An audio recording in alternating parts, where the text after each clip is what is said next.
Hello and welcome back to my sister's favorite movie podcast. Woo! Consider, if you will, this very unique podcast about the Twilight Zone. Oh, period. I just came up with that off the top of my head. I'm so Rod Serling. Did you actually come up with that? Mm-hmm. So, in honor of today's episode, I'm wearing my merch. I'm wearing Somebody at Walt Disney World Loves Me t-shirt because today we're talking Tower of Terror and we just got back from Disney. We did just get back from Disney. First of all, I love that we already had both of our pets in our lap for the video started. Wednesday sat. Prue is also sat. Prue, do you see Wednesday? You see your cousin? Prue is very jealous of the podcast recording time, so She don't like it. she don't like it. Well, happy Sunday, dog. What's going on? Happy Sunday. We just got back from Disney World yesterday, and I'm definitely in a Disney World slump because I miss it so much already, and I wish we would have just stayed until today, and I already want to go back. And while I was taking my notes today, I was like, what if I literally just went back next week? What if I go down on Friday and just hang out at a pool? Like, I just need to be there. I'm depressed. What if you did? Maggie and I were literally sat by the pool having bevies. We tried so many coffees. A lot of them good. My goal for this trip was to try new coffees and new snacks. And I think I achieved that. The only problem I had with trying these things was how hot it was, that it made some of them like not as enjoyable as I think they would be if like it was like 75 in New York today. I feel like if it was like that weather, a lot of the stuff would have been good. But like the coffees are kind of hard to drink when it's like 95 degrees and the milk is like curdling in your stomach. So there's that. Yeah, because But- Disney also uses like thin ice. And if they were using like the cubed ice that I like in my coffees at home, I feel like the drinks would stay colder longer. Like they hand them to you and it's already like melted. The ice coffee. The drinks were melting. That was my one thing about the trip was it was so freaking hot. It was pretty much 99 every single day. It was so incredibly hot.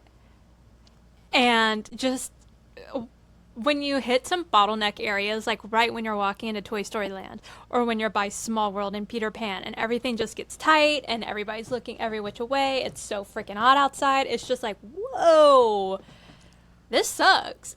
It's literally like being in an airport, but it's 1,000 degrees. That's like what that was like at times. But other than But the you know weather, what? It was so funny. It was funny. I was talking to Dad about it earlier. And I was like, yeah, I feel like you and Emily had like a harder time with the heat than me. And I was thinking about it on my drive home yesterday. I was like, dang, like I feel like it was hot, but I was like, okay. Mm-hmm. And I wonder if like my sauna twice a week is like trained me to be in hot weather. I also think because I'm on tretinoin, which makes you super sensitive to the sun, and the whole time my face was just like burning. Like, it felt like my skin was just, like, burning. And then as soon as I got home yesterday, I just had, like, dry flakes all over my face and, like, a rash on my cheek. So I think I was just having, like, really bad sun sensitivity from that. And then it was just, like, it literally just felt like I was, like, burning from that. So I think that was part of it.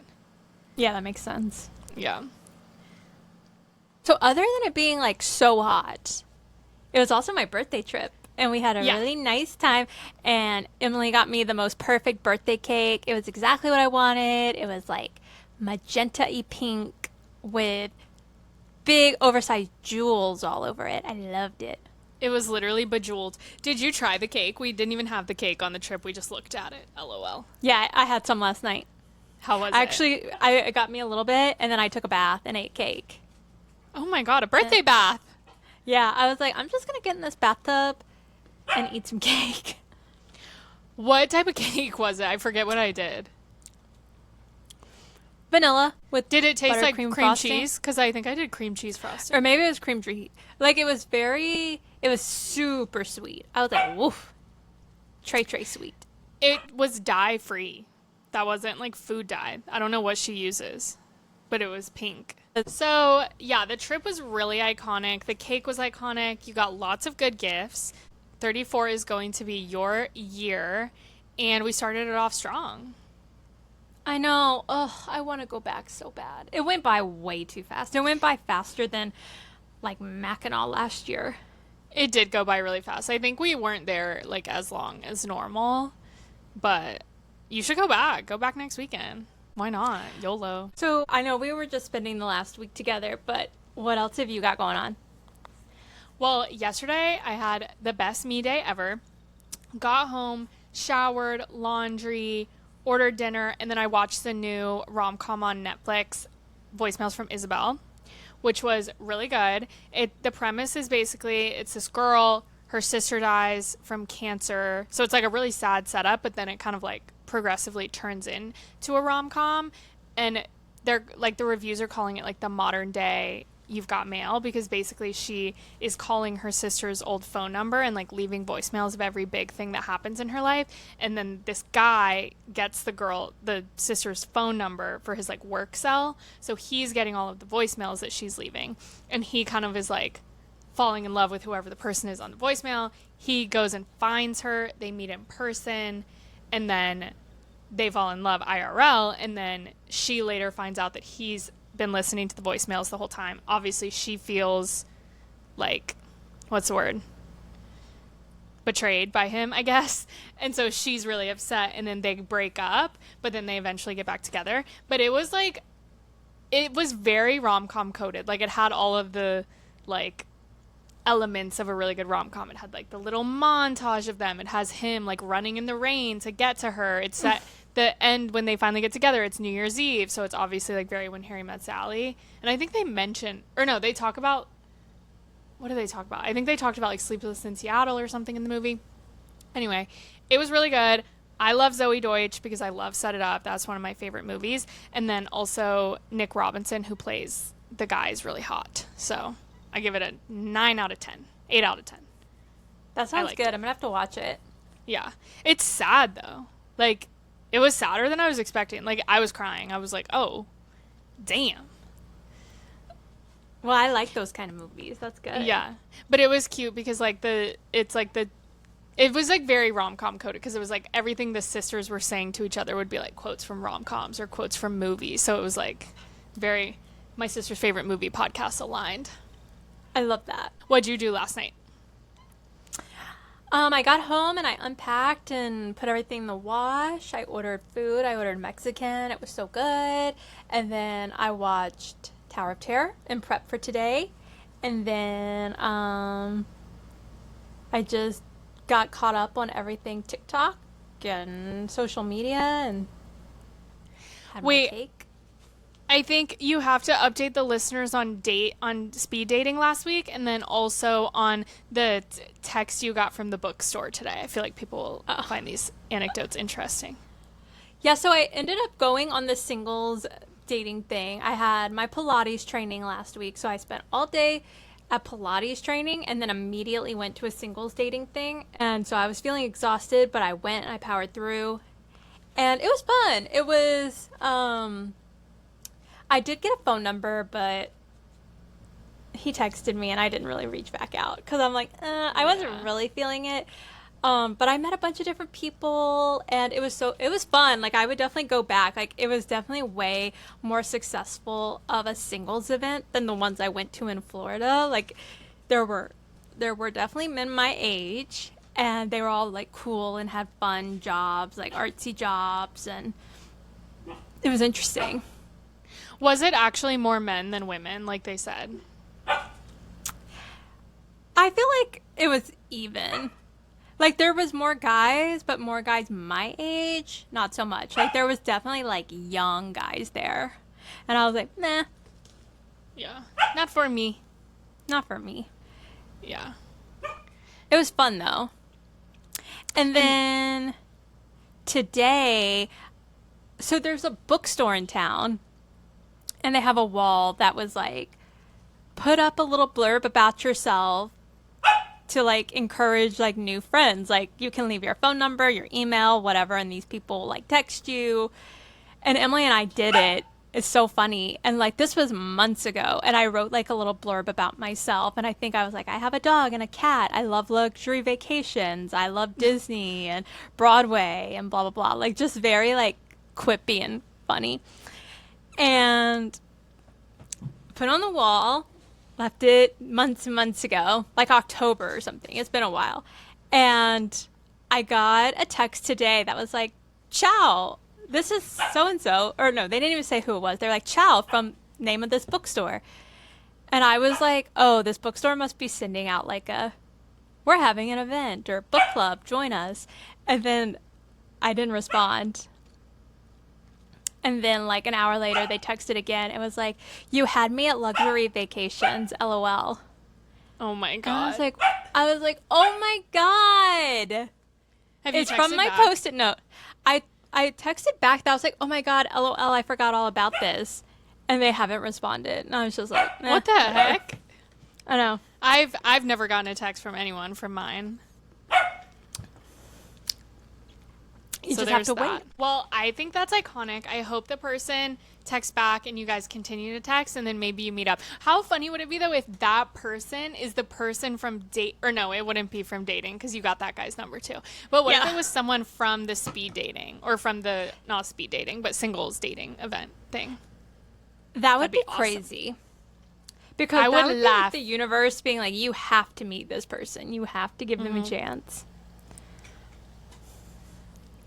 Yeah. That was like a plot in the movie because she thinks that everything the guy is doing is so like, oh my God, this is a sign. And then when she finds out he's been listening to all the voicemails, she's like, well, what the hell? Like, you knew all these things already. So you were able to like fabricate as if you were the perfect or like the thing I wanted in the way I wanted to meet a person, that kind of thing. T. Yeah, that's a little iffy. My only other update is today I went to the Guggenheim because I wanted to see the bag that Jordan Woods wore to the Knicks games that made the Knicks win. And I got to see it. It's only on display for 5 days. Today was the last day, I think. And it's like her orange clutch that she was wearing to all the games. And at first I couldn't find it. Like I was like, where the heck is it? And then I looked it up, and it was like on display within the cafe in the Guggenheim. So I had to go into the cafe to see it because like they can't put it Weird. in like the exhibits, obviously, because like the Guggenheim is like they have their main exhibits, and then like the round is like a rotating exhibit. So they can't like have it. You know what I mean? They can't have it in Yeah, the they can't rotating disrupt exhibit us. because it doesn't Yeah. make sense. So it was like in the cafe, which was funny. But I got to see it, and no one else was looking at it, so I was able to like, Really? get up on it. That's surprising. Not at least not when I went and saw it. It was just me looking at it. So that was cool. That is cool. That's so fun. Yeah. So that was fun. What'd you do today? I slept in a little bit, and then I got up and I went to a local coffee shop and brought my computer, and I sat and watched Tower of Terror on my phone and took notes on my computer. And I had a blueberry maple latte, iced latte at the Yum. coffee shop, and a grilled cheese sandwich with bacon on it. And it was good. I That sounds devoured so it. good. I'm really hungry right now, so that sounds really good. Yeah, it was fire. Love. And I had a little window or a little table by the window, so it was really nice. That's cute. You're having an Alani right now? I've been slurping this Alani down for like an hour and a half. It's And I also have my sexy water. Just a little bit of electrolytes and water today, and turmeric. What are you drinking? I'm having a matcha. Just moon juice, matcha, and a little bit of milk. Very low. Yum. Oh, and some collagen. Yeah. Just like a chill matcha today. I wanted to make a tea, but I need to descale my kettle. Yuck. That's tough. Yeah. Wednesday's being so snuggly.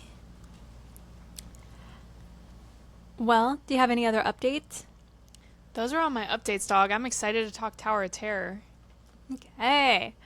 Well, a spell can only be countered by its contrary. Today, on my sister's favorite movie podcast, we are discussing Tower of Terror.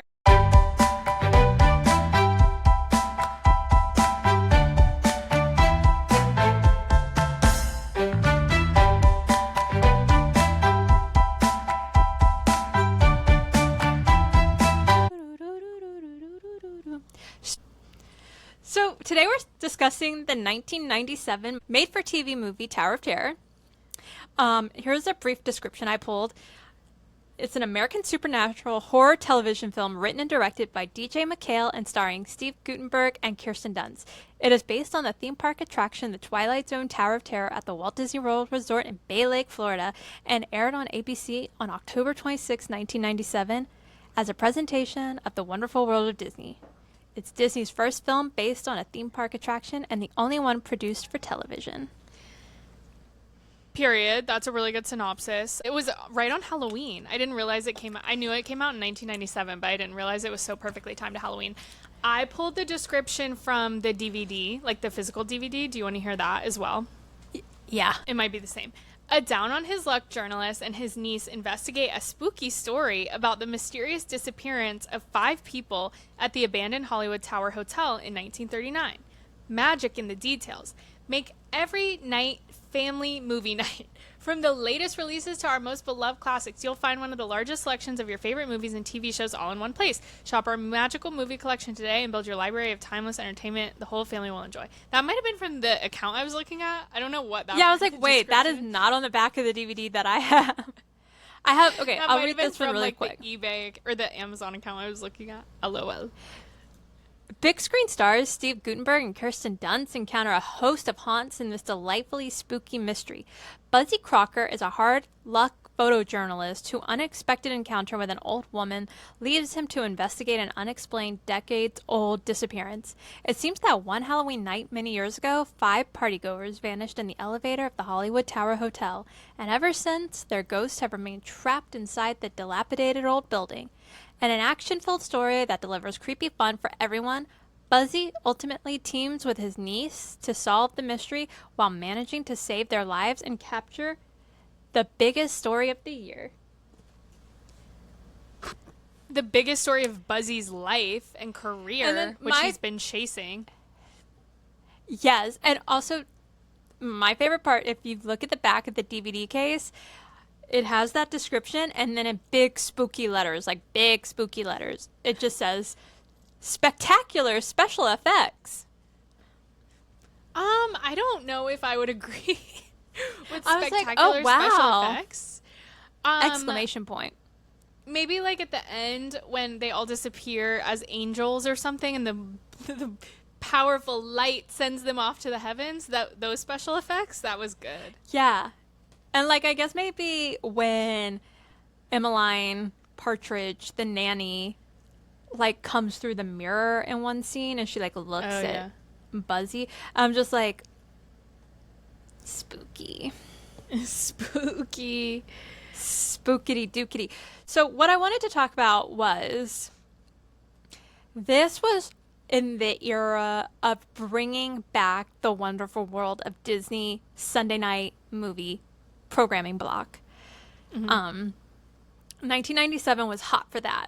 They premiered, so the wonderful world of Disney has had many iterations over the years, and it started with Walt Disney's Disneyland, and that was like the first time Disney had like an ABC television block. They had tried to get NBC and CBS, but they were not jiving with it, so ABC came along, Disney started that partnership with them and started Walt Disney's Disneyland, where he promoted Disneyland Park while it was in production, like being built, and ABC was also kind of like funding some of the costs of the park as well.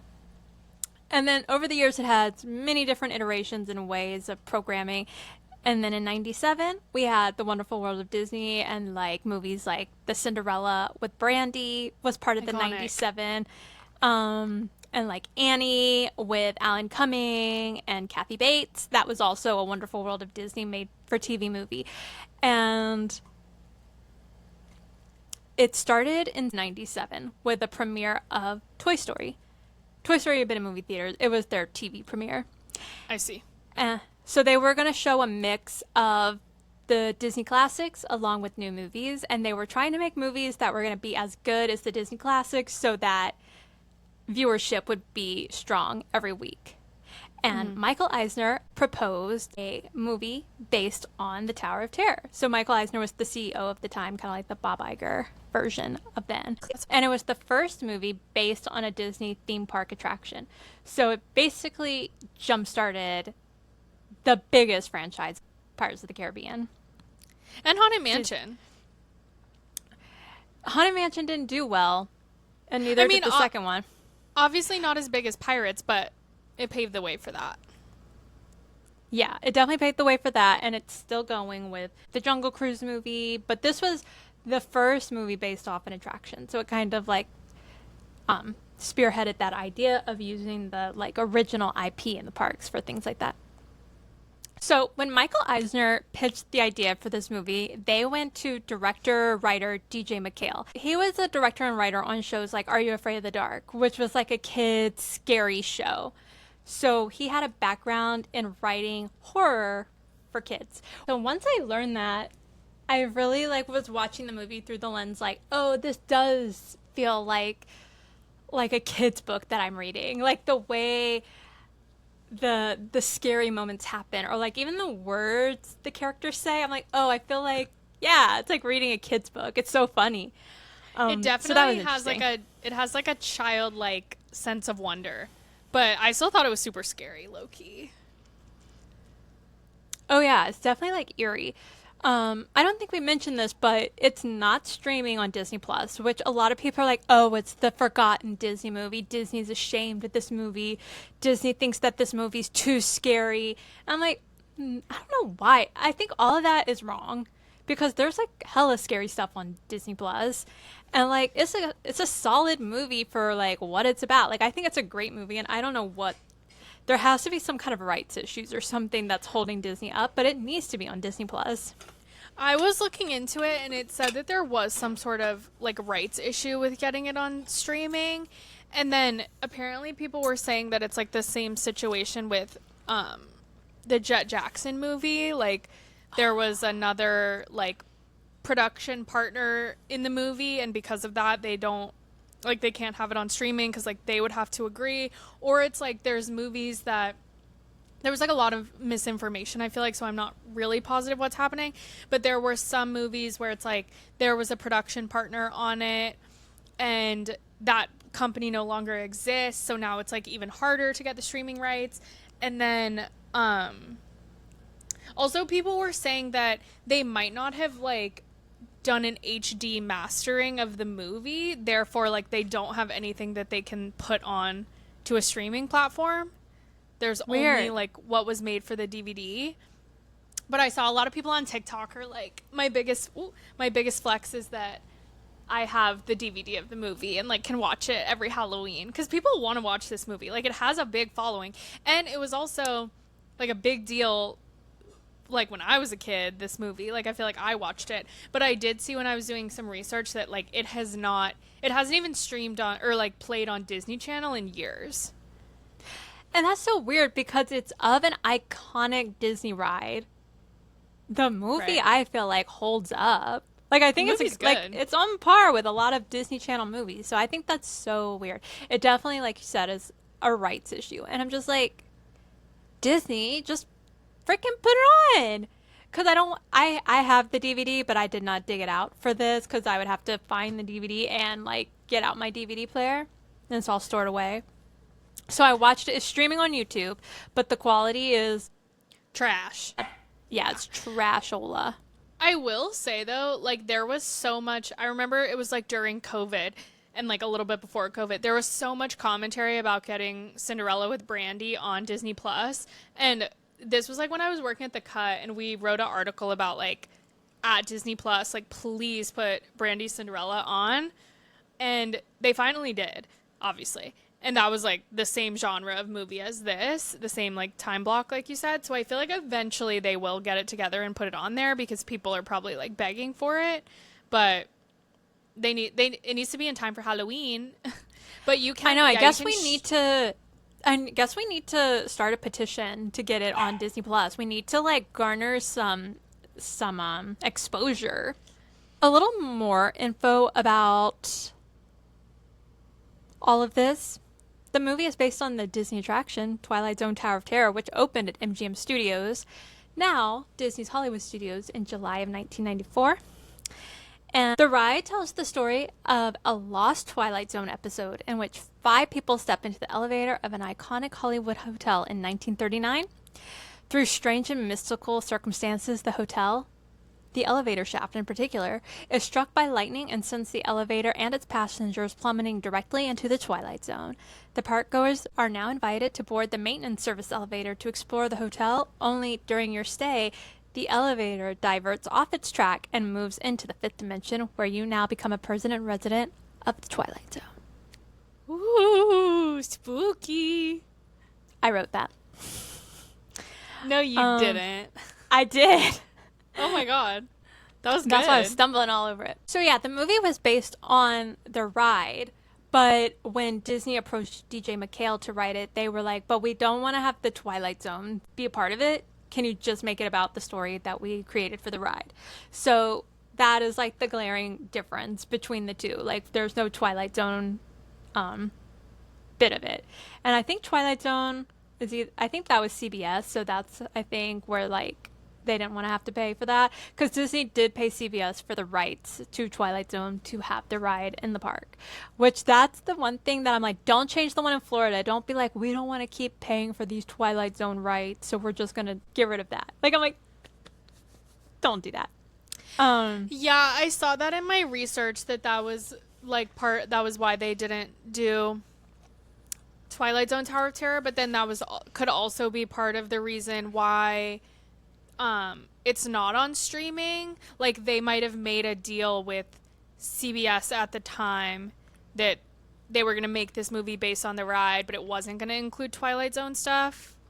Like, I don't know. People think online that there might have been like a deal that was made there, but it was at the time we didn't know streaming existed, so they weren't, like, CBS wasn't accepting that Disney was kind of doing this loophole for also streaming, like, years later. You know what I mean? So, like, there might not be anything that allows them in the contract to use this idea that was originally based on something that was tied to the Twilight Zone. You know what I mean? Yeah. That's interesting. Yeah. So I think that could be part of it. That's so interesting.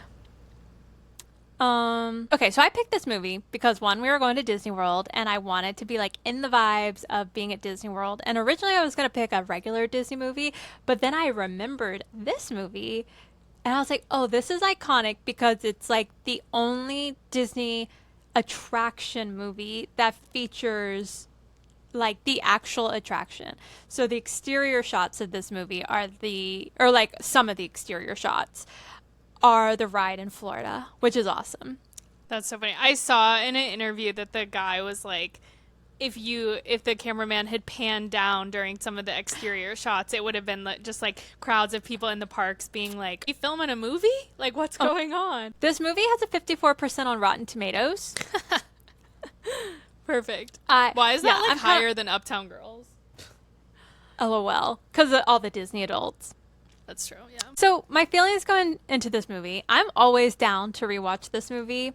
It's 90s nostalgia. It's one of my favorite rides, and it's a ghost story. So it's like all my favorite things. I remember we had watched this a couple years ago, so I was confident I knew like the plot of it. I think I did not watch it last night because this movie actually does scare me. Like, I am a baby when it comes to scary stuff, so I like really can't do stuff at nighttime. So I had to watch it this morning, and yeah, I remember the plot. I know I like the movie. Like, I like the plot, and I think it's a smart way to do this. Going into it and watching the first half of the movie, which you'll probably talk about this, I was like, oh, they're like in the ride for real. Like, they must have booked it out and filmed stuff like within the attraction, but I discovered that they did not. But it looks like it, like you said, like it really is like based on the attraction. So I thought that was cool. I kind of forgot like who was in it. Like, I was like, oh, this casting is iconic. Like, Kirsten Dunst, the lady from The Office. I'm sure the guy is someone. I don't know, because apparently he was someone. And then also the journalist lady, is her name Jill? Yeah. She is one of the moms on Pretty Little Liars, so Oh, that's so funny. That was funny. So we're gonna talk. I want to talk a little bit about the casting. So you were mentioning like iconic casting. Kirsten Dunst in it. She's of like Marie Antoinette, Jumanji, Little Women, to name a few of her starring roles. So I was like, oh, that's a big get. Even though she's like a teenager in this movie, she was still established. So I'm like, go off. And I saw from just like looking into it a little bit, I saw that she was like the get of the movie. Like she was the biggest at the time. They were saying she was the biggest name that they were able to get because she had just done Jumanji and I think something else. Interview with the Vampire. She had just done that movie, so they were like the writer director guy was saying like she was the star of the movie. Star. And then Steve Guttenberg played Buzzy Crocker, and he was in It Takes Two with Mary-Kate and Ashley, Police Academy, and 3 Minute Baby. And then we have Amzie Strickland. She plays Abigail, the older lady. Fun fact, she is in the Monsters Are Due on Maple Twilight Zone episode. So I feel like that had to be an exciting get for DJ McHale because it's like, Twilight Zone tie-in. And, like, she's been in a lot of stuff. She was, like, kind of a character actress, so you've probably seen her face. Like, she's just, like, one of those recognizable people. But every time I see her, I'm always like, oh, my God, it's Abigail from Tower of Terror. That's so funny. I don't know if I would recognize her, but I'm going to keep an eye out. Yeah. And then Melora Hardin, she plays Claire Poulet, a.k.a. Carolyn Crossan. She was in The Office, and I think she's, like, the dad's girlfriend or something in the Hannah Montana movie. Yeah, she's in 17 again. Was that? Oh yeah. And then Mike McShane plays Q. He was also the scientist guy in Richie Rich, which was really fun.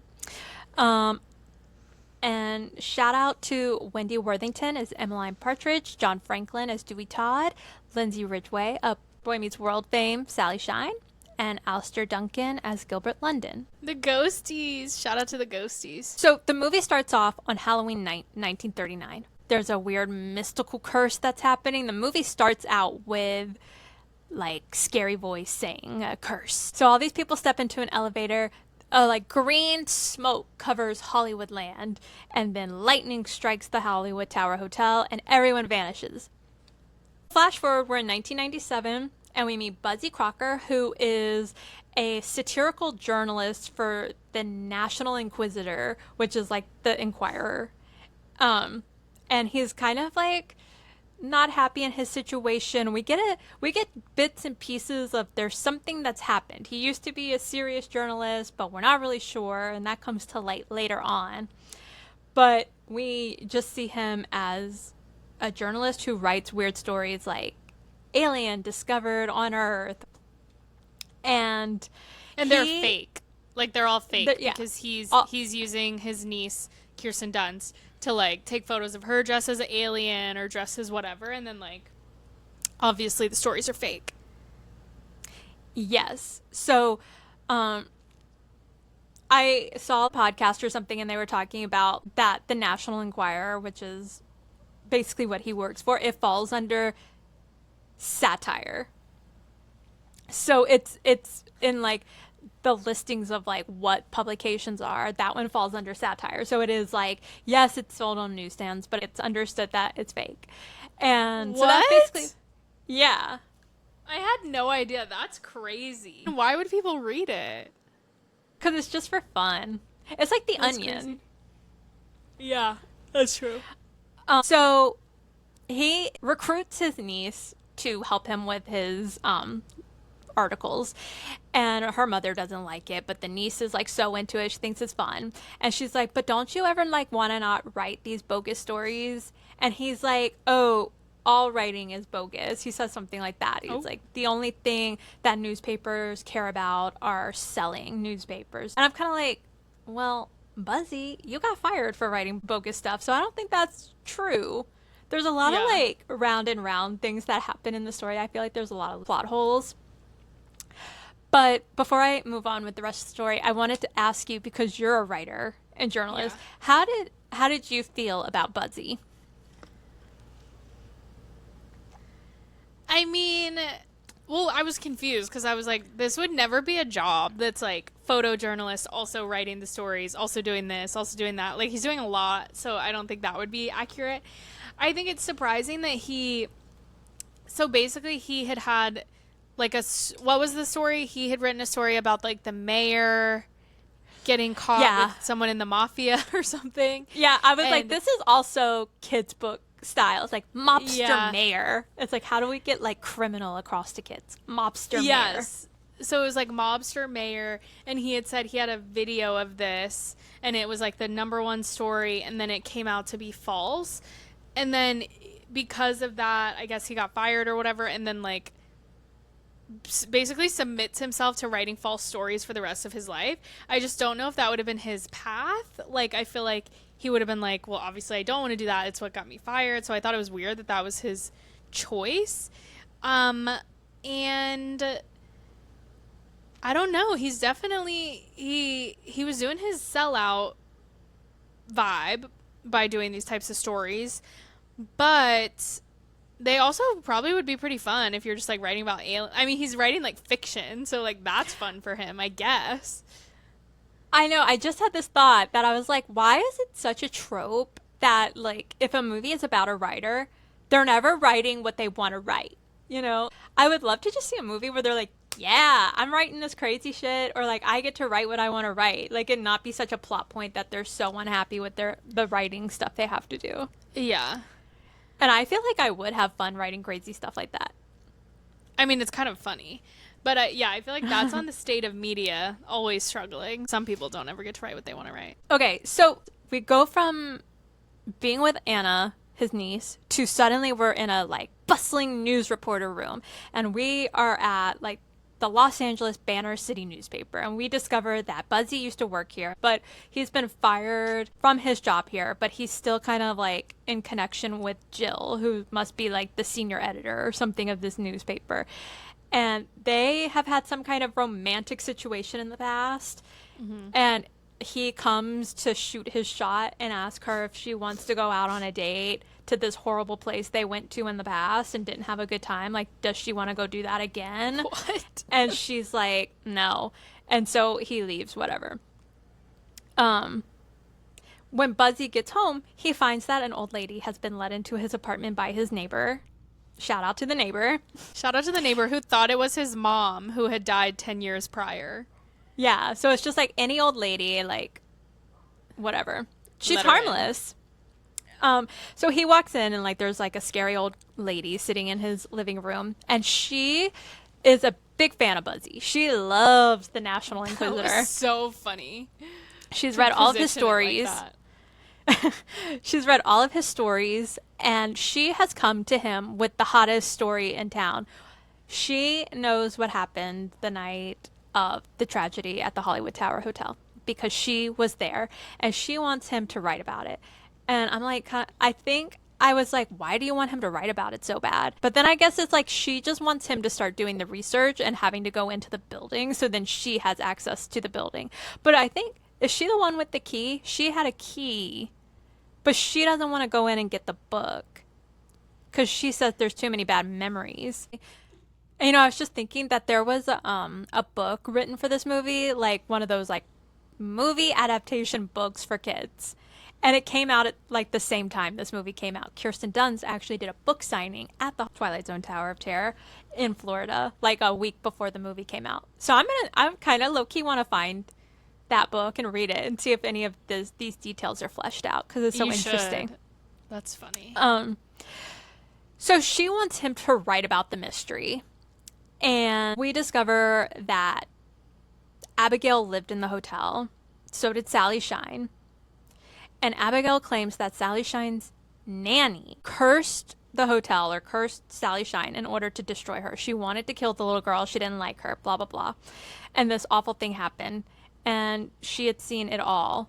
Didn't try to stop it or anything, but she saw it happen. Emmeline Partridge was a witch who was using black magic from the Book of Souls to cause the tragedy of the hotel. She gave Buzzy the key to the hotel, and she's like, you got to get the Book of Souls. If you get the Book of Souls, like, I can reverse the spell. Do we even know that yet? That might come later.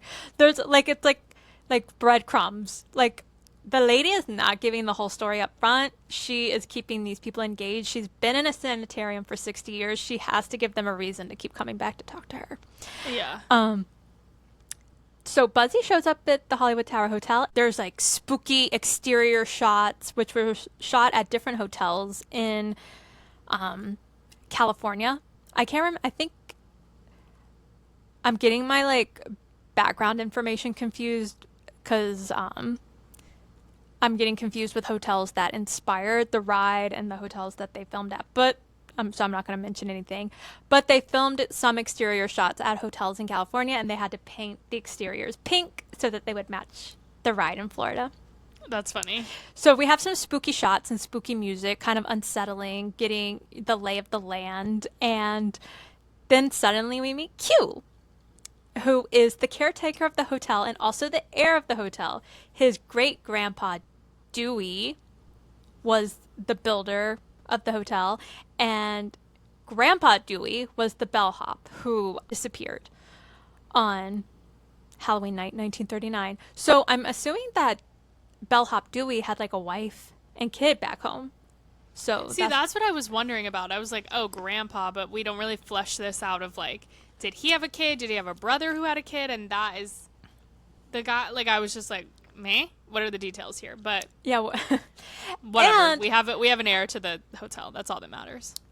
And I was like, okay, so why does Dewey working as a bellhop is like great granddad being like, you have to earn your right to have this hotel. No Nepo here. He said, you but will then, not be a Nepo baby. And then there's a point where Dewey is talking about like how he's saying like, it's my fault that this happened that night. Like, I'm a bad elevator operator. And he was like, I couldn't run the hotel. I can't even run the elevator. So Aww. I think also maybe Dewey, there was some drama with that. Or it was like he was on a path to be able to run the hotel and he had to start as a bellhop and then he never got to get to his full potential because the elevator crashed. I know. It went into the fifth dimension. And like that's what I think too. I think maybe like he was just building up. He was learning everything about the hotel and Dewey. And then he was doomed to wander its halls for eternity. At least until 1997. Yeah. Spoiler. So Q is kind of like a bumbling, silly guy. He's a car mechanic, but he also takes care of the hotel, but he does not go inside because it is haunted. So he hires maintenance people to come and like make sure the hotel is like still gonna like stand upright and operate should he ever get the chance to reopen it because it was in his... So after the tragedy of Halloween night 1939, great granddad said like, this was too traumatic. I'm shutting the hotel. So November 1st, 1939, everybody checks out and no one checks back in. Oh. The hotel is closed. And in great granddad's will, he's put that the hotel cannot reopen until the mystery is solved. And so Q is like, once the mystery is solved, cha-ching, I'm going to reopen this hotel and make all this money. Is Q making any moves to solve the mystery? No. But he's waiting for it to happen. He's hoping for the best. He's manifesting, just not physically, just emotionally manifesting. And you know what? His manifestations worked because Buzzy is here to solve the mystery. Maybe. He doesn't really know why he's there, I think. So Q is like, you can go in, you can explore the hotel. I'm not coming in with you. It's haunted. And Buzzy is just like, okay, whatever. He goes in and we see the hotel lobby. It looks a lot like the ride. It is not the ride, though. They built the lobby on a soundstage. Originally, they were thinking of, like, the director was like, okay, we're going to be able to film on the ride. But Disney was not going to shut down the ride for a filming like this, especially on their e-ticket attraction. I saw this article on Medium written by Edwin Biersa, and he had interviewed DJ McHale, the director, like in 2020 or 2021 recently. And he had talked about, he was like, okay, we're going to go to Florida. I'm going to get the exterior shots. MGM studio has sound stages. We're just going to film on Disney property. That's not really how it worked out. They were able to get exterior shots, but another show was filming on the Disney lot in Florida. And Disney was like, we're not going to shut down the ride because people are spending tons of money to come on a once-in-a-lifetime trip, and then our e-ticket attraction is closed because we're filming a movie to promote the attraction so people will come to Florida and ride it. Like, that sucks. Like, we're not doing that. Mm-hmm. And Disney had said, well, you can't film in the ride, but it has to be between midnight and 4 a.m. Like, whatever our park closing hours are. And the director was like, well, that's probably how long it would take to just get the equipment in here. So that's not going to work. So a bulk of the budget went into recreating the lobby on a soundstage in California. And the production designer was able to pull the blueprints and everything from the ride. And so it's pretty much an exact replica.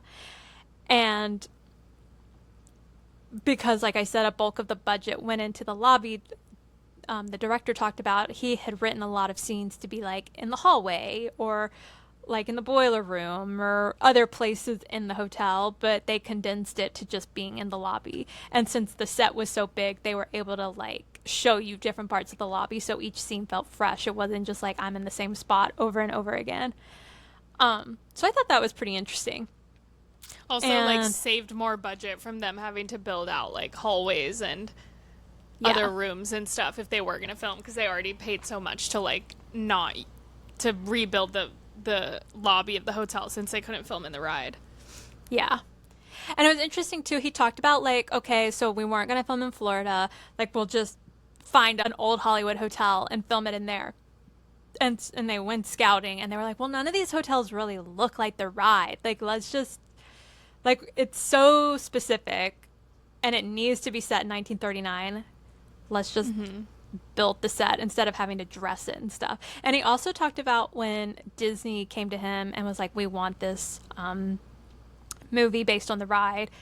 He was like, because it was made for TV, there were a ton of budget constraints. And he was tasked with coming up with the story. So he was like, I can't set it in 1939 because it's too expensive to put it in a time period. So it can be in the modern day. And we'll just have flashbacks to 1939. So that already kind of like got the wheels rolling for what is the story going to be. It's not going to be a period drama. It's going to be a modern day situation. So like the budgetary restrictions like dictated how the story was going to flesh out. So Buzzy goes into the lobby of the hotel and it's held up pretty well. There's just like a light dusting of dust on the furniture, but other than that, there's no like leaks. The power still works. The lights come on, and like 60 years later, that would never be the case. That's crazy. There would definitely be like holes in the ceiling, like furniture rats would be broken. Everywhere. There would be rats everywhere, but it was totally fine. So that's good news for Q. So I guess like Q's maintenance people have really been doing like the good work. Like he sends them in, they make sure the electricity is working, that the building is still standing. So that's really good. Money well spent. Oh, and Buzzy asks Q, like, where are you getting your money for all this? Like, how are you getting paid? And he's like, the estate. So like Q is like just a crazy guy, but he's probably like already rolling in money. Like he's probably like the Hollywood Tower Hotel is probably the Hilton family, you know? He probably closed that hotel and opened other hotels. So, Buzzy does some investigating through the hotel and he finds the spell book. And he's like, the Book of Souls. And he is formulating the story that he's going to write. And he recruits his niece Anna to dress as Sally Shine so he can take pictures of her in the hotel. And he thinks that this story, while it is fantastical, I guess, it's going to get him back into real newspapers. Like, this is his big story. So Anna's at the hotel. She's dressed as Sally Shine. We're going to take pictures of her when an actress shows up named Claire Poulet, who has been hired to be Emmeline Partridge for Buzzy's pictures. But she's like a beautiful woman, and he's like, oh no, you're too beautiful. You cannot play this character, blah, blah, blah. And she's like all sad. She's like, oh, I'm never the right person for any job, blah, blah, blah, blah, blah. But then they hear music in the hotel. That would be so scary. Yeah, he's like, what's that sound? And they're like, it's music. Oh yeah, I'd be like, ugh. And they go to investigate, and piano music is playing. There's like mice crawling around everywhere. It's like they're in the spooky kitchen. They hear the noises of like residual energy, like kitchen staff shouting orders and things like that. It's too scary for me. And then I think this was in the same part, but we see like a long hallway, and this is a nice call to the ride, and we see like green rain form, and then it's raining, it's pouring, and so scary. We see the silhouette of Sally Shine dancing in the rain. It's iconic. That's like, I love it because that part is so scary in the ride, so I love seeing it. And then one of my favorite quotes pops up. It's Anna goes, "I think I want to be someplace else." That sent me. And also Jill says it later on. Yeah. When at the very end, when they're like, when everything is happening, and you'll explain it, but everything is happening and everyone might die and it's very scary. And Jill is like, I don't think I want to be here. Yeah. She's like, I think I want to be somewhere else. And I was like, that is so funny because they're like having to get on these elevators. They don't know if the elevators are going to crash or whatever. And she's like, I don't think I want to be here. I just thought that was so funny. I wrote that down as one of my favorite parts because I was like, LOL, girl, that I'd be the same. I'd be like, I have no reason to be here and I would like to leave. So thank you. I thought that was so funny too because I was like, that's for real. And low-key, that's how I usually feel like right before the drop on the ride. Like, no. I definitely want to be there, but then I'm like, oh, right before it drops because you never know if it's going to drop or go up first. So you're like, I don't want to be here. So we have finally seen a true existence of ghosts. So Buzzy is buzzing. He's like, I can prove that there's ghosts. This is going to be the biggest headline of my career. So he's suddenly back at the newspaper office. He's like, Jill, I can prove that there's ghosts. She wants none of it. She's so over him. Like, I think there's more like problematic stuff wrapped up in like maybe a romantic relationship they used to have. So, because she was always like, 5 years ago, you were so disappointing or whatever. So it's just like what he did. I don't really... Yeah, I don't love the romantic subplot for them because I'm just like, why? Why do we need that? They don't even get into it, so it's not really helpful. Yeah. And I'm just like, did she stop wanting to be his girlfriend because he like lied about writing, or did he like suck and also lie about writing? I think both. Because he's like all over the place to begin with. So she's like, don't come back here, Buzzy. Like, stop harassing me. And he's like, okay. So then we see him back at his apartment. This ragtag team of players, which is Abigail, Buzzy, and Anna, are going over like the mystery of it all. She's like looking through the spell book, and it's like, oh my God. So it turns out this spell to destroy Sally Shine had been made to just get Sally Shine. But because, like, I had to watch this a couple times because I was literally like, what is the story here? And, like, why are we trying to fix this? Like, what is really happening? I'm glad you're explaining it because I wasn't able to follow, to be honest. Yeah. And, like, if you're not just, like, paying attention, like, if you look at your phone for a second, you're going to miss. The spell was put on Sally Shine to destroy her. But because the other people were in the elevator, it like absorbed some of the spell and like made it not be fully fulfilled. So, in order to fulfill the curse, what she's saying is to lift the curse. But she's trying to fulfill it. We don't know that yet. When she did the curse, she had a lock of Sally Shine's hair. But then all these other people were in the elevator too, so it interfered with the spell. So they need relics from everyone else to fulfill this curse. Okay, so when they're going over the spell and all the relics, Buzzy picks up Sally Shine's lock of hair, and he's like, what is this? And they're like, Sally Shine's hair. And he drops it, he's like, ugh. And I feel like Abigail was probably like, the fuck? That's my sister. Spoiler alert. Sally Shine and Abigail are sisters. We don't know that in the film yet. I don't know what we think she is. It's like we just know that she saw Emmeline Partridge being a witch. Yeah, I feel like she just says like, "Oh, she was a fan and she had seen this. They both lived at the hotel." Like, no further detail. You know what I was wondering when I was watching this? This might be like one of those plot hole things. Is so we know that the characters are in limbo because of the unfulfilled curse. How does Abigail know that? Like, Abigail has been living in a sanitarium for 60 years. She has just been let out, like, free to roam during the day. Like, how does she know that there are ghosts haunting the hotel? I don't know. And also, like, what did people think? Because, like, their bodies went missing. Like, that's what they say. So I'm like, Yeah, what they were were just. people like, huh? Like, wouldn't people be like, wait, what happened exactly? Like, they just went missing? That's why great granddad Dewey, like, shut down the hotel because it was just, like, too much for his brain to comprehend. So I don't even know. But, like, what is, where, like, wouldn't their bodies have been there because they died and then became ghosts? Like, I don't understand why the bodies disappear, and I also don't understand why this version of the curse isn't fulfilled. Because what does she want to happen? You know what I mean? Like, why doesn't this fulfill the curse? Them just being in this, like, limbo situation, stuck. Well, when she's doing the curse later, the curse is, like, very just, like, straightforward information. It was like, I want to damn her to eternal misery forever or something like that. Period. And it's like, all right, shit. Well, isn't that eternal misery? Like, her being stuck in this limbo state in the hotel? Yeah. Or no? I guess she wants her to just, like, be in hell or something.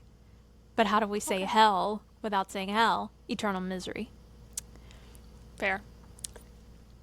So we need to get these other relics. We go back to the hotel.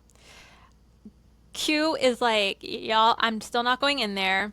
Anna and Buzzy are, and Abigail is like, I still can't go in there. And she looks all concerned and sad or whatever. Like, why won't you go in? Like, why? Like, I feel like it doesn't interfere with the spell because she does, like, sneak in later with, like, a black cloak on. So, I don't know. It's just like, we just need her to be sympathetic until we don't need her to be sympathetic. So Buzzy and Anna go in and they find glasses for the guy that were in his mailbox. They look in the registrar and find out what room he was in, and they look into the mail slot area and find glasses had been placed on hold for him, which made me be like, okay, like who put the glasses there? Like, did somebody mail him glasses? Was Claire like, oh, he left his glasses in my room, I'll leave them for him at the front desk? Yeah. Was he like, I don't want to wear my glasses anymore, I've been sitting in the lobby reading the newspaper, but I don't need them now because I'm going to a party, but I don't want to go to my room? Just like the little things that pass through my mind. And then we find out what room Claire is in and a luggage tag. So we're going to find her luggage. And they were like, oh, we got to go to her room. It's on the 10th floor. We're going to have to take the stairs. And I was like, absolutely not. That's a tall hotel. Like, ugh. But then conveniently, it's like, oh, but maybe the luggage didn't make it to her room. So they're in the lobby. And Kirsten Dunst is like, okay, we got to find something of hers. And they open up her luggage. And it's like all of her beauty products and tools are on the top. And she's like, but not this stuff. Like, I have to keep, like, searching through her things. I was like, just get her hairbrush. Like, what? Also, why couldn't it have been just a suitcase? Literally. Like, Too much, too big for the spell. Yeah. But then they find, like, her jewelry box full of, like, crazy costume jewelry. And they dig through it. Because, like, the first piece of jewelry on top cannot be the one they use. It has to be something else. And they find a locket with a picture in it. And it's Clea Poulet, the actress who's been coming to take pictures with them. And they're like, oh my God. Blah, blah, blah. Time goes on. Claire Poulet shows up and she's dressed all frumpy. Better for the pictures of Emmeline Partridge. Her and Buzzy are chatting. Like, Buzzy has like an uber crush on Claire Poulet. And then they start exchanging sob tales about like how Claire isn't able to get any jobs in Hollywood. And then he talks about how he wrote about the mobster mayor.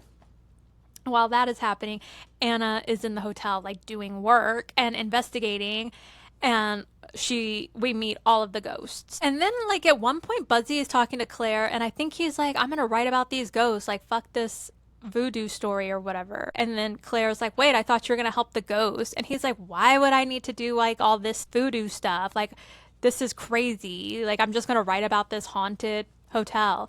And he's acting like he doesn't believe in like the magic curse and doesn't want to be involved with it. But I'm like, why? But like, you're seeing these ghosts, so we know something's going on. Yeah, because he calls it bogus voodoo. And I'm kind of like, you have just been proven that ghosts are real. Yeah, like you should Why believe in wouldn't the you curse believe more in than anyone. this? Yeah. Like, That's and wouldn't he crazy. be all in? And also, like, everything has to happen on Halloween, so it's like today. Like, just get it done and then write your story tomorrow. And then we flash forward. So when he had gone to Jill, he had been like, this old lady came to me and she's involved with this story. And Jill was like, I don't want to talk about this. Go away. Never come back. But she was like, I'm going to look into this woman he was talking about. And then she does the real journalism work and like goes to where the woman lives and is like, who is this lady? Give me a background check on her. Blah, blah, blah. Like, Buzzy has no clue who Abigail is. Useless. Useless. But we find out that Abigail has been living in a sanitarium for 60 years. She freaking like killed her sister in October 1939 and moved into the sanitarium, or her parents presumably like dropped her ass off because they were like, she's so fucking weird, in the spring of 1940. So they had one last Christmas together and then they were like, ugh, no more. What do you think she was doing? Like, was she just being like, so happy my sister's gone? Like, why were they like, she's crazy? She was probably just like hysterical or something. Like, one, I think you have to be driven to hysteria to find a book of souls when you're 10 years old and then cast a spell on your like 7-year-old sister to destroy her. Like, obviously there's something wrong with you. And that had Yeah. to like been seriously manifesting to her parents. Like, in whatever way she was acting after the fact. Yeah, so they were like, fuck this girl. Like, we're going to take our Sally Shine money and go like live the rest of our life somewhere. Totally. She kookity dookity. So Jill is at the sanitarium, meets the owner of the sanitarium, and he's like happy to divulge all of the information about one of his patients. HIPAA violation, for real. Literally. So he's like, oh, she's been here a while. And she's like, oh, since when? And he's like, spring.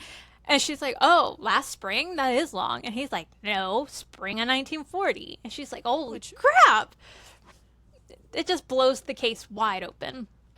And then we find out all this stuff. And I think she's like, oh, it's her birthday today. And the guy who runs the sanitarium is like, really? I had no idea. I was like, this bitch has been living here for 60 years. And she has like a holiday birthday and you don't know? Yeah, like you would know that. Come on. And it's You also would the know day that. her sister went missing. You Yeah, would know it's like her an birthday. iconic thing. So she's like, I brought a birthday present for her. Can I give it to her? And he's like, yeah. They go to her room. She's not there. And he just like lets her in. He's like, you can hang out No. here. He gets like a page or whatever. And he's like, I got to take this call. Feel free to just snoop around, do whatever you want to do in this room. And she does. And she goes through a trunk and finds a hidden compartment in the trunk belonging to Abigail that's full of crazy shit.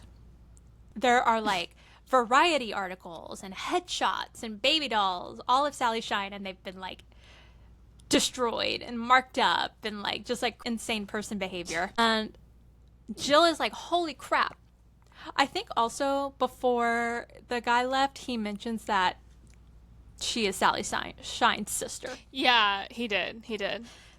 So Jill is already getting all of the information faster than Buzzy. So that's ultimately why Buzzy was fired, because he's crap at his job. Literally, just let a woman do it and it'll get done. Like, quickly. Buzzy is way more interested in taking the pictures. Like, let him just be a photographer. Like, he wants to doctor the images, take the pictures. Like, just do that, Buzzy. Yeah, just do your thing. He's not a writer. So then we're like back and forth to the hotel. We've met the scary ghost, but we discover that Emmeline Partridge did not do the spell. She actually loved Sally Shine a lot. I think that happened before the sanitarium visit. So all the pieces are falling into place. Like, oh, it wasn't Emmeline. Who did it? Oh, the scary old lady did it. So Buzz, I had mentioned that he was like, fuck all this bogus voodoo. I'm just going to go write the story. It's going to get me my job back. But like once he's like learning like, oh, Emmeline wasn't a bad guy. There's some more to this story. Jill's bringing him this information. He's like ready to help. Mm-hmm. But Jill is like, no, we got to go write the story. Why do they have to write the story right now? Like, get the information. What? It's been like 60 years. It can wait a damn second. You can solve the curse and then write this story. Like, it's been 60 years. It can wait another day. It's all going to be okay. I know. And Jill's like, no, we have to do this now. Like, making calls to make sure it's going to be, like, in the morning run of the newspaper, whatever the fuck. And like, ain't nobody else on the case. Like, there's no race against the clock. It's going to be okay. Like, if they were like, oh, the blah, blah, blah publication is also hot on the story, like, okay, maybe, but they have no reason to rush. No one is thinking about this damn case. Like, they can take their time. Come on. All of that is happening, and Abigail has snuck into the hotel. Abigail's doing her big one. Yeah, she, like, sneaks in with, like, a black cloak on, and she's like, hee, hee, hee, hee. Literally, she's hee, hee, hee. And she has all the relics, and she's gonna, fulfill the curse. Do this fucking curse. And she has to do it this night because it's Halloween night, blah, blah, blah. Her birthday! Yeah, she had to do it on her birthday. When they're like, you have to help us, like, pass on or whatever. The ghosts, they don't know that a curse has happened. They think that the elevator broke and they just have to get to the party. They hear the party every year. They say every Halloween night. Oh, I just got chills. They say that every Halloween night they hear the party upstairs. And at 8:05, which I assume is when the curse struck, the music stops. So they're like, every year we try to get up there, but we can't. The elevator won't go past 11. And they've tried the stairs, and they can't get past 11. So they're like, we just have to fix the elevator to get us to... I just got chills. We have to get... Scary. We have to fix the elevator so that it'll go to floor 12 before 8:05 when the party ends. So Q is recruited. So everybody thinks that. Like, we're not in the know yet that this curse is stopping them from getting to the top. Although I feel like Buzzy should have known that. But Buzzy is like, Q, you gotta fix the elevator. And Buzzy doesn't know squat. I know. Buzzy's not fully paying attention.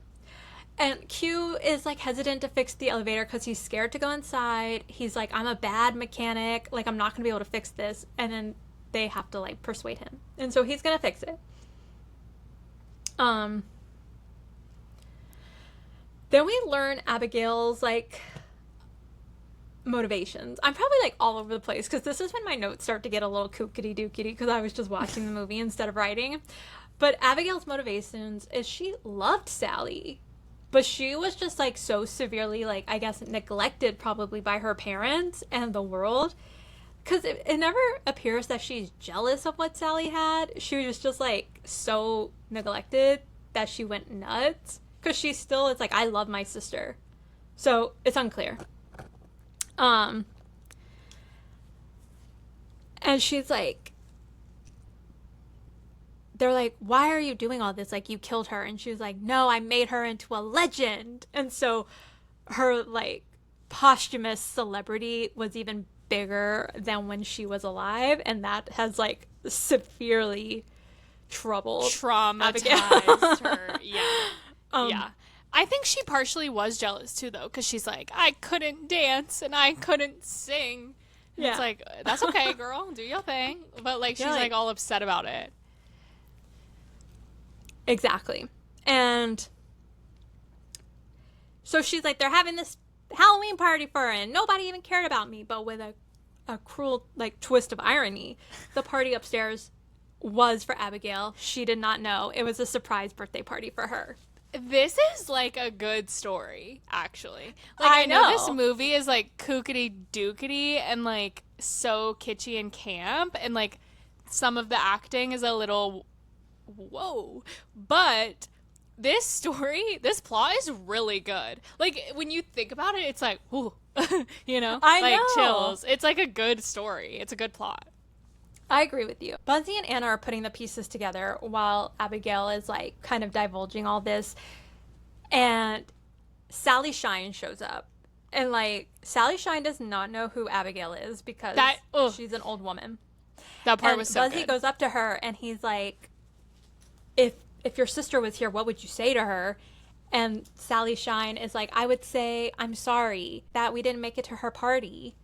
And then Abigail is like, you can just see like 60 years of like shookness plummet through her body. She's like, my party? What?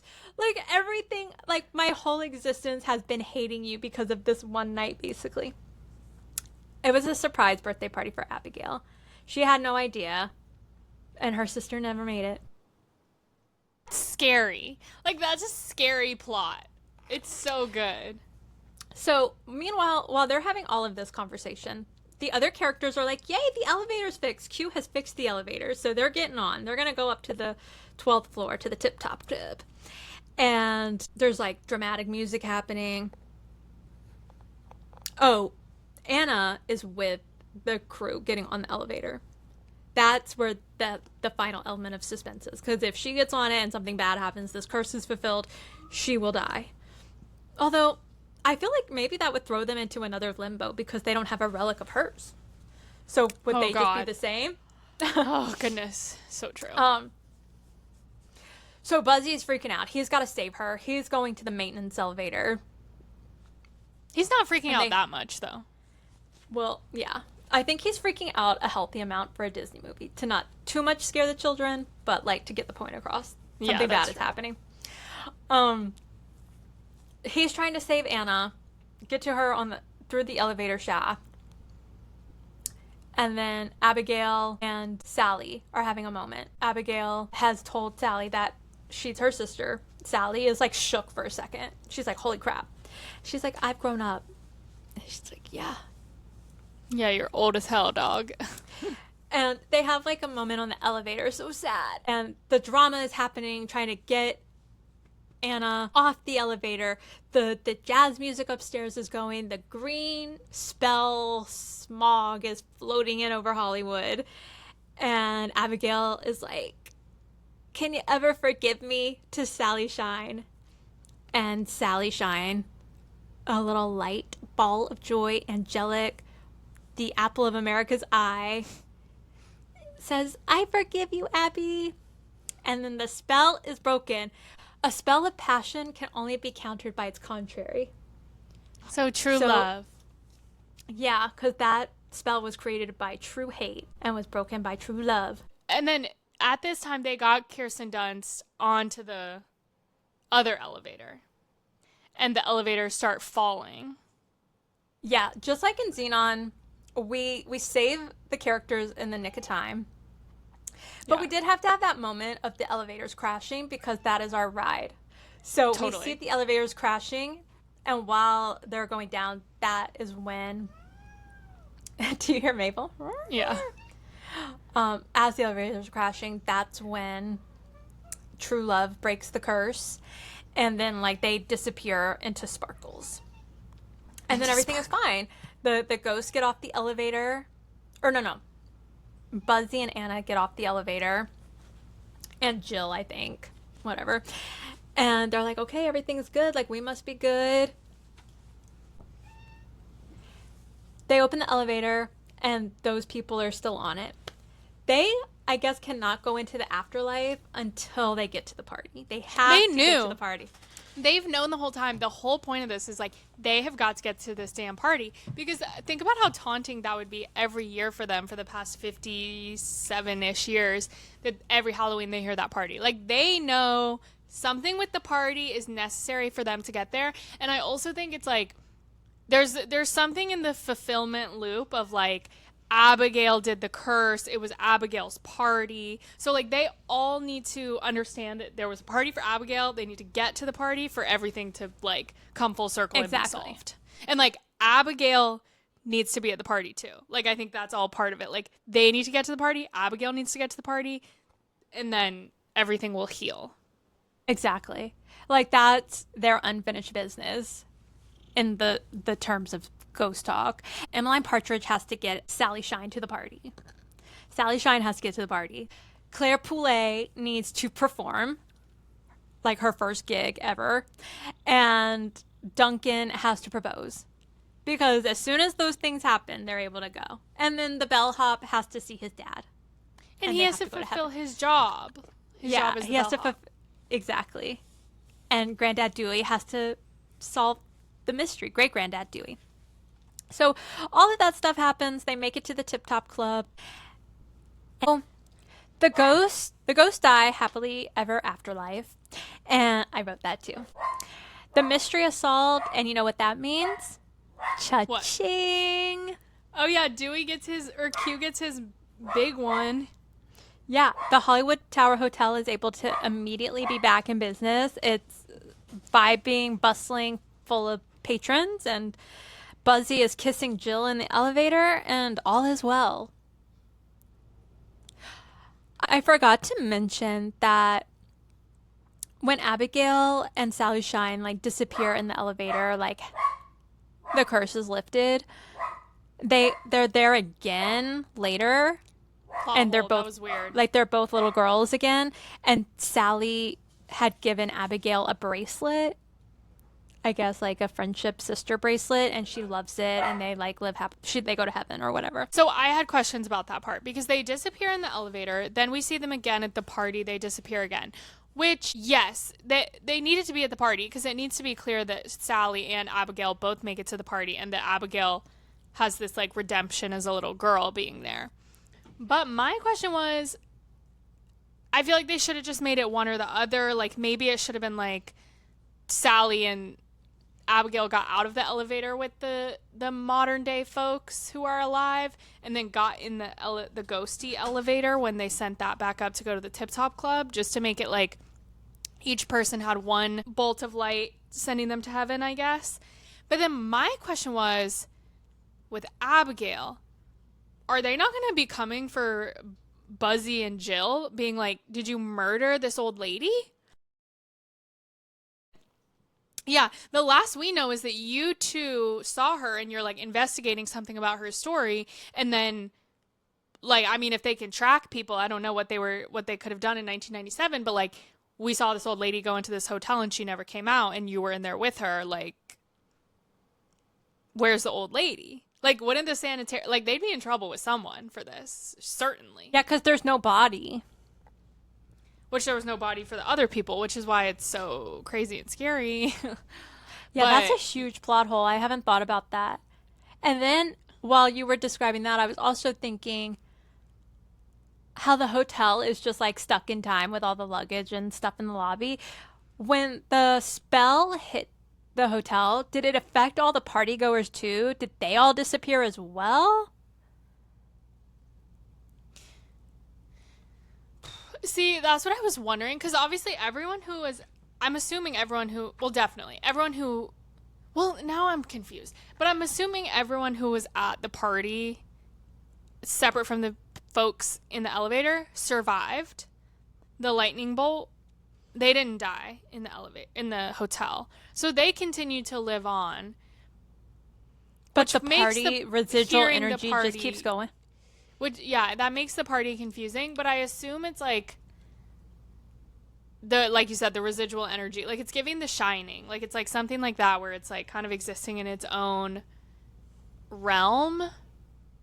But I guess at the point of them, not necessarily, but at the point of them seeing the ghost party, a lot of those people had probably passed on, so maybe their ghosties are at the party. Like, they're like, oh, we need to help solve the curse, we'll go to the ghost party. But I don't know, there's a lot of like confusing plot holy type stuff there, but I just ignore it and enjoy, as you must with this one. I love it. Well, okay, Also, it's so not even ignoring the plot holes. It's more like letting embracing it be what it is. You know, like it is. It's vague. yeah, it's a 96-minute movie that was on for Disney that just has to get the story across. Yeah, like they got to get to the getting. Well, that is my synopsis of the film. Everyone sort of lives happily ever after. Q gets his bag. I'm assuming Buzzy gets his job, and probably even more because they proved the existence of ghosts. Yeah, and the end of the movie is cute. Like it like flashes the cover of the banner newspaper, and it's like Hollywood Hotel back open. Like shout out to Q getting his bag, and then the front page story is like 60-year mystery solved, and it's like Buzzy's headline story. So it's obvious that Buzzy's gonna go back to working at the banner. I guess he's with Jill because they kiss. Q is getting his bag. The ghosts are in heaven now, I think. Everyone's happy. No curse. The hotel gets to be a hotel again. Kirsten Dunst had a fun summer. Like, everyone had a good time. Everyone's happy. Yeah. I know. Except We leave for this the owner of movie... the sanitarium who has a crime on his hand that he must handle. Everyone else is happy. Yeah. And you know what? He probably doesn't even remember that anybody was looking for Abigail because he's so absent-minded and is just like, eh. No, he don't care. So he doesn't know how to handle this crime. Poor sanitarium guy. Yeah, weird. So yeah, that was my synopsis of the movie. I hope you enjoyed going beat by beat because I figured like as we went beat by beat, the things would come up that I wanted to hit anyways. And I felt like people probably needed a little bit of a synopsis of this movie because That's fair. it's, yeah. Because if you can't watch it, or if you're watching it and it's hella blurry because it's like on TikTok and YouTube, this is probably a helpful synopsis. But that being said, what was your favorite part of the movie? So I had a cop out for mine. I put any scene with MC Strickland because she was chewing the scenery. Just any scene she was in, I was like, I love this. You could just tell she was loving being spooky and mean and weird. And I was just, like, 1,000% invested in every scene she was in. That's the old lady. Yeah. Okay, yeah. Yeah. All of my favorite parts were anytime they were finally figuring out what was happening, because I obviously knew, I remembered the plot. Like, I knew it was the sister. But when Jill, who's played by Nia Peoples, I don't know if we said that. She's the mom from Pretty Little Liars. Shout out to her. When she goes to the sanitarium and she's doing whatever she's doing and talking to the guy, and he's like, Sally Shine was her sister. That part is really good. Like, it's good when you're discovering those things. Like, it's like, oh, wait, she's been here 60 years? Why? Oh, she's Sally Shine's sister. Why the hell is she, like, doing all this curse nonsense? All of those parts are really good. And then I think the part that's really good is when, and it literally made me start crying. I was like, why am I crying at the Tower of Terror movie right now? Like, this is so drama. But when Sally Shine comes through and when they're talking to old lady Abigail at the end, and Sally Shine comes in and she's like, who's that? And it's like, oh shit, like, this is your sister, dog. And then Buzzy is like, what would you say to her? And she's like, I would say I'm sorry that I didn't make it to her party. And then, like, you see Abigail discover for the first time that it was her birthday party that started this whole curse. All of those were my favorites. Like, the little moments where we're discovering like it's such a good like mystery plot, honestly. So those were my favorites. I put in my, like, this isn't really a least favorite, but my least favorite is like, this movie does scare me, so I can only watch it at certain times because I think it's scary. Well, see, I can handle more scary, but this is like a good level of scary where I can sit and watch it in the dark and be like, ooh, it feels a little eerie with the music and stuff, but it's like still super fun. My least favorite scene is, I was just like, huh? When Buzzy's like going, like, it's nighttime, Anna's spending the night, she's sleeping on the couch, and Buzzy's like sitting on the floor by the couch, like reading the spell book, and Anna wakes up and she's like, why is this story so important to you? Yeah. And I was like, the fuck, Anna? You're the one who's been like, Buzzy, we gotta do this story, blah, blah, blah, blah. And then she's like, I guess the truth does count. And I'm just like, this is filler. We didn't need this scene. Because she's the one who convinced him to do it. Yeah, like she's been more into it the whole time than he has been. Also, it's obvious why he would be into it. Like, he needs a groundbreaking story for his career. Also, there's like ghosts and a curse involved. Like, it's super interesting. Obviously, you're gonna be into it.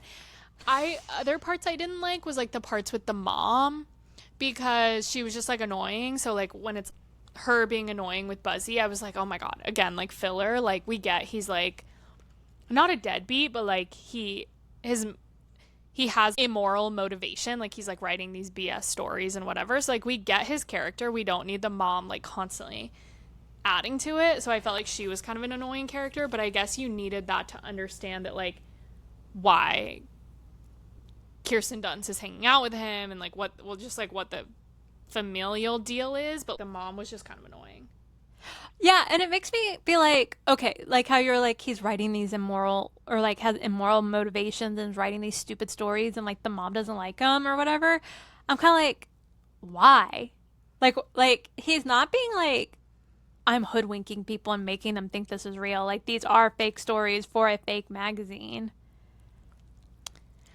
Like, I guess maybe or maybe they're trying to get across that he knows they're fake, but people are convinced they're real, aka Abigail, his Wait, biggest I don't fan. think, was that for real? I thought that was a Wait, I didn't think Abigail was actually a fan of him. No, remember when she shows up and she's like, I've read all of your work, the ghost of blah blah blah, and she has like his magazine and stuff. I feel like she's supposed to be like, you believe in the occult, you're gonna believe what I say and you're gonna help me out. See, I didn't think that. I thought it was that she is faking that she's a fan, because like, who would be a fan of that guy? You know what I mean? So I thought she was like hoodwinking him, like, I'm gonna pretend to be a big fan and like bring his magazines and whatever so that he'll get onto this story and like think this is a story, but really I'm just using him to get inside the hotel to get my stuff. I mean, I think that would also work too. I'm gonna have to read the book. That's what I was thinking. Yeah, you have to read the book. But that's what I was thinking. I put down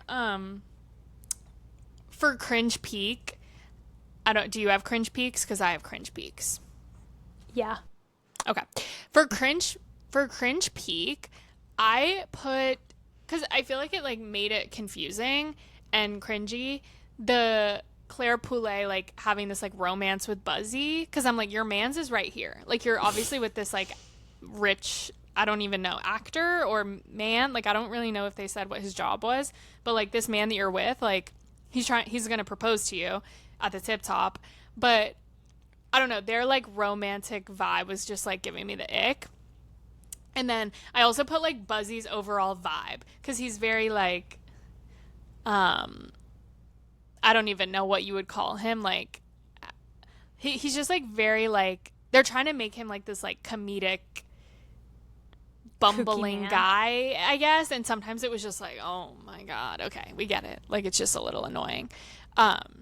So those were my cringes, but especially the actress Claire Poulet flirting with Buzzy was just like, okay, ick. But it was good. It was a great setup for him having a crush on her to begin with, and then obviously finding out she's a ghost. Little paranormal romance situation happening. Mm-hmm. Honestly, when I was watching this movie, I didn't ever feel like a super duper cringe. Like, I just enjoyed. I guess maybe like, it's a good movie. Maybe also my cringes was like the romance plot between Jill and Buzzy, because it just like, it's just boring or silly, maybe. Yeah, silly. Both romances were silly. Is there anything you would change about this movie?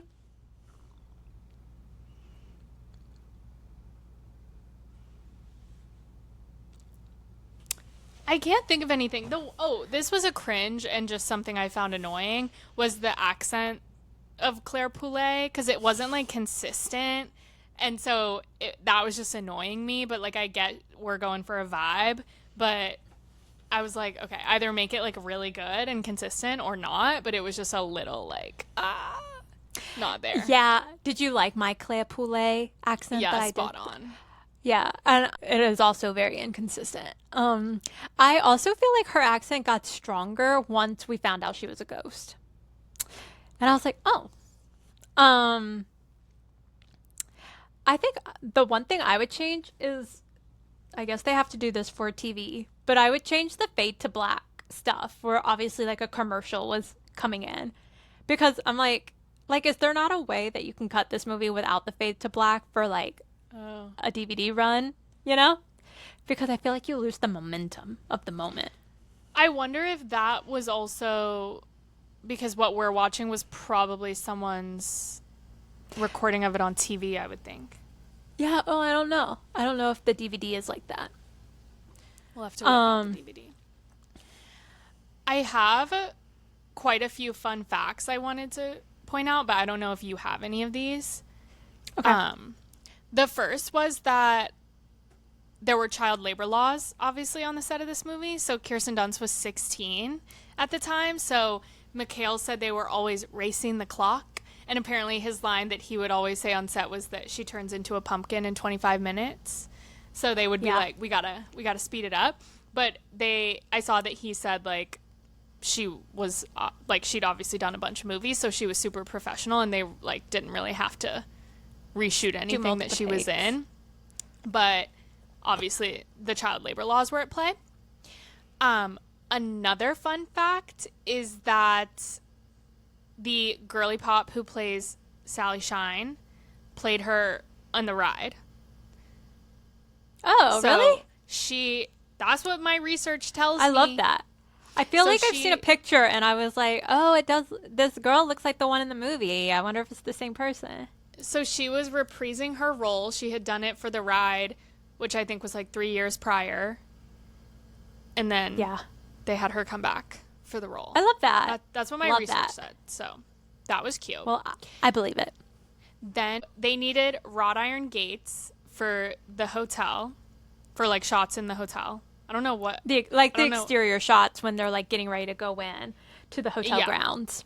So I guess this is like where they were filming more so than just like the exterior of the ride. So they needed the same gates that match the gates of the ride. So the production team went to a wrought iron gate shop or a wrought iron shop in LA, and they brought pictures and they were like, can you do this? We need a replica of this. And the shop was like, oh, I can do you one even better. We designed the gates for the Tower of Terror attraction at the park, and we have another set of these gates just like in our junk pile. Essentially, you can just take them. So they have this for the production of the movie. They have the exact same gates that they had like an extra set of that were for the ride. That's so cool. I thought that was cool. You talked about this already, but the recreating the lobby was a quarter of the film's budget. Then I had the shot in the party.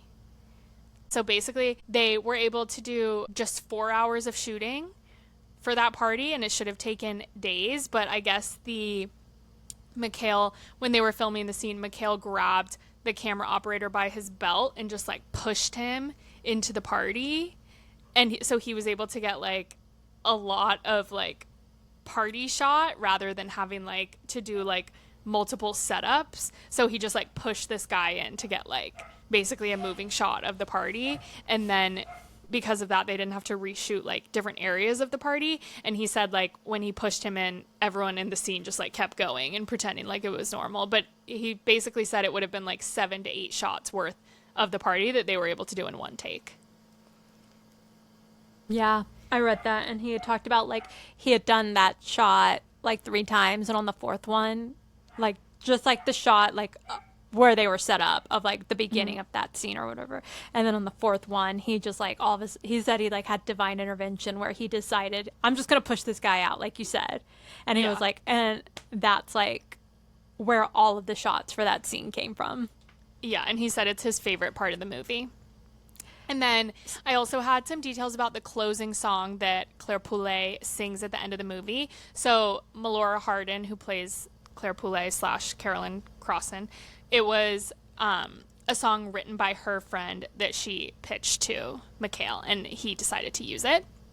And then obviously there's a lot of drama about this movie being like the forgotten Disney film because we don't have access to it, basically, unless you watch this blurry-ass version on YouTube. But there was also something else going on in the world. It was Game 7 of the World Series, which was an, quote, extra innings nail biter of a game.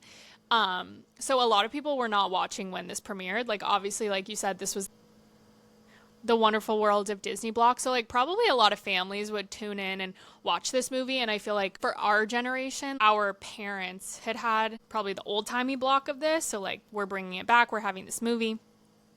So, like, families would probably sit down at this time and watch whatever movie was premiering and coming out. But because it was such a huge game of the World Series, probably not as many people were tuning into this. They were probably watching, a lot of people were probably watching the game. And so because of that, people maybe weren't introduced to this movie, so it might not have done as well as some of the other ones like Annie and Cinderella that premiered during this block. And Mikhail skipped watching the premiere of the movie to watch the game as well.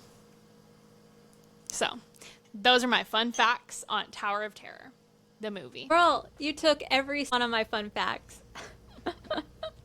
But that was from the Medium article. It was a Medium article by Edwin Biersa, and he interviewed DJ McHale. And that was all DJ McHale's information. Well, I'm glad it was first-hand info. I don't know if you saw, but potentially more to come. In June of 2021, it was reported that Walt Disney Pictures was developing a new film based on the attraction, starring Scarlett Johansson, who would also produce the project through her production company, These Pictures. So it's apparently been in the works for a long time. So we might be seeing a Scarlett Johansson Twilight Zone Tower of Terror movie. Maybe not Twilight Zone, but Tower of Terror. I'm like, let's go for it. Like, don't make it about a bunch of teenagers, though. Like, let's make it, like, a good movie, you know? Yeah. Like, Pirates of the Caribbean doesn't have a bunch of, like, ragtag teenagers running around with, like, whatever. Like, just make it for adults. What were we talking about this with? We were talking about this with literally every sequel movie. Like, Hocus Pocus, Freaky Friday. Yeah. Beetlejuice. I actually saw a TikTok. Yeah, Beetlejuice. I saw a TikTok last night of somebody talking about this, and it was like, y'all are messing up the franchises because the people that watch these movies don't want to watch the teenagers. And it's like, it's probably that they're trying to appeal to the older audience and the younger audience. And this person who made the TikTok was like, but the problem is you're throwing these teenage characters in, but the movie is always going to be just a little unappealing to the younger audiences because they're going to feel they're not going to have a connection to the other part of the story. So by just like throwing that in there doesn't automatically make it a connection. And then the older people aren't connecting with it because they don't care about these new characters. They're just there for the old characters. Yeah, I mean, if you're making a sequel, it's for the people who find it nostalgic, who loved it when it came out. So like, you don't have to add that much, you know? And it's like young people who love the original will like the new version rather than like trying to target an entire, like, you're not going to get an entirely new audience with a sequel to a movie. Like, sorry. Especially when you make the sequel new young people where the same story happens to them that happened in the first movie. It's like, and and the person was talking about, it's like The Devil Wears Prada 2 is the perfect example about how this can work because they made a new sequel with the exact same people being the stars with a new story and people loved it. And it was like, they didn't have it be like one of the twins showed up and like Anne Hathaway had a son and they have to work together in journalism and they don't get along. It was like, we're just making it with the same characters. Yeah. You know? Like, we can add a few new people for variety, but other than that, we don't need, like, the next gen version. Exactly. Agreed. And it was perfect. So, I hope that these nostalgia sequels learn a thing or two from Devil Wears Prada 2. Lost in New York. That movie was so successful. So, like, hello. Yeah. So that I just hope that they're going to do that with the new movie. Of course, they're going to have like the wacky teenagers with their spunky attitudes doing their thing on Tower of Terror, whatever the fuck. But I wish they wouldn't. Yeah, I hear you. But excited there's a new movie coming out. That's cool. I hope that the budget is large and the CGI is minimal. Special effects. Spectacular special effects. So I think we're going to start winding down. Some similar pieces of media I think that people could enjoy are obviously the Twilight Zone TV show. I'm going to shout out 2 episodes in particular. It's a Good Life. That one is the iconic one about the little boy who is in control of the town. He has like special powers, and if people upset him or things upset him, he can make them disappear into like the cornfield or something, I think is what they say. So like if he doesn't like a certain piece of music, he like disappears the records from the town so nobody can listen to it. If he doesn't like how a person talked to him, he can make them disappear. And so people are really scared of him and they want to like appease him in any way. But the reason I'm pointing this one out in particular is because the episode starts off with Rod Serling doing his thing, and he has a map of the United States behind him, and he goes, "This, as you may recognize, is a map of the United States." Points to him. And that is like a fun little Easter egg for the Twilight Zone Tower of Terror ride enthusiasts, because they used that clip on the ride in the pre-show video. And he goes, "This, as you may recognize, is a maintenance service elevator still in operation waiting for you." They were able to take him saying, "This, you may recognize, is a map." So you can see, it's just like a little fun little bit of Twilight Zone Tower of Terror crossover. And then also the monsters are due on Maple. We have MZ Strickland, who played Abigail. She is in that episode, and she is one of the neighbors in the neighborhood who is freaking out and pointing out some moments she has seen one of the guys standing outside and looking up at the stars, and they think that he's like an alien of some sort. So I think that would be fun to watch. It's scary. Twilight Zone's scary to me. I have 2 more. The Haunted Mansion, the original with Eddie Murphy, because it is about these souls that are stuck in limbo because of a curse that has occurred. And they disappear into balls of light at the end, the same way in this movie. So true. And then I also have the classic Whatever Happened to Baby Jane. It has those kind of like similar sister rivalry and like the Shirley Temple character vibes and stuff. So I think, and it's just a little bit eerie and unsettling, so it might appeal to those who like a little bit of horror genre. Those are all really good. I think Haunted Mansion is like a super accurate one. I didn't come up with too much spooky because, again, I don't love, this is about as scary as I can do. But I feel like Xenon is similar. I feel like any of the like DCOM movies where they're fighting against something like this are good examples. I also think the episode of Zack and Cody where they do the seance in the hotel is quite similar, because I think it's another like limbo situation or something with the lady stuck in the picture frame. Those are my examples. And I just thought of this one. It kind of almost feels like duh, but if you're into scary hotel genres and you're ready to push yourself into extreme horror, I would suggest The Shining. But I forgot that. I do not suggest that for the demographic that Twilight Zone was meant for. Children should not watch The Shining. But if you're an adult and you enjoy something scary,